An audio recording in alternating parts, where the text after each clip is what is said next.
अस्सलामुअलैकुम। आज हम जमात दहम के सवाल नंबर 3 को पेपर में लिखने का तरीका देखेंगे कि किस तरह से पेपर में लिखना है।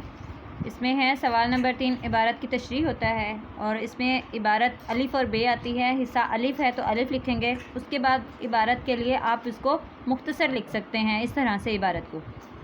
उसके बाद आएगा हवाला मतन, सबक का उन्वान और मुसन्निफ़ का नाम। हवाला मतन में सिर्फ ये 2 चीज़ें लिख दें, माखिज़ और सिन्फ़ लिखना ज़रूरी नहीं, क्योंकि एक नंबर है हवाला मतन का, एक नंबर उन्वान का और दूसरा मुसन्निफ़ के नाम का।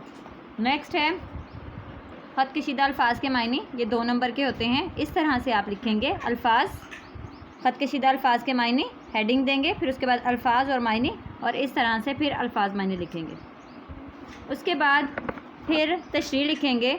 ज़ेर तशरीह इबारत में मुसन्निफ़ कहते हैं, और उसके बाद तशरीह यहाँ पे करेंगे। इबारत की तशरीह असल इबारत से कम अज़ कम 3 गुना हो। और इसमें एक ये भी सवाल है कि सियाक़ो सबाक़ लिखना है या नहीं लिखना, क्योंकि एक नंबर है हवाला मतन का 0.5 और 0.5, एक उसका, और 2 नंबर हैं अल्फाज के मायने के और 2 नंबर हैं तशरीह के। सियाक़ो सबाक़ लिखना ज़रूरी नहीं है, नंबर इस तरह से डिवाइड होते हैं। और उर्दू का पेपर वैसे भी लेंथी होता है, इस वजह से एक्स्ट्रा चीज़ें लिखने से टाइम मैनेज नहीं होता। इस वजह से टू दी पॉइंट लिखें और पूरा लिखें। तशरीह अच्छे तरीके से करें जो भी इबारत आपको दी गई है, और इसमें हिस्सा अलिफ़ और बे को प्रोमिनेंट करें इस तरह से, और इबारत लिखना भी ज़रूरी है। शुक्रिया।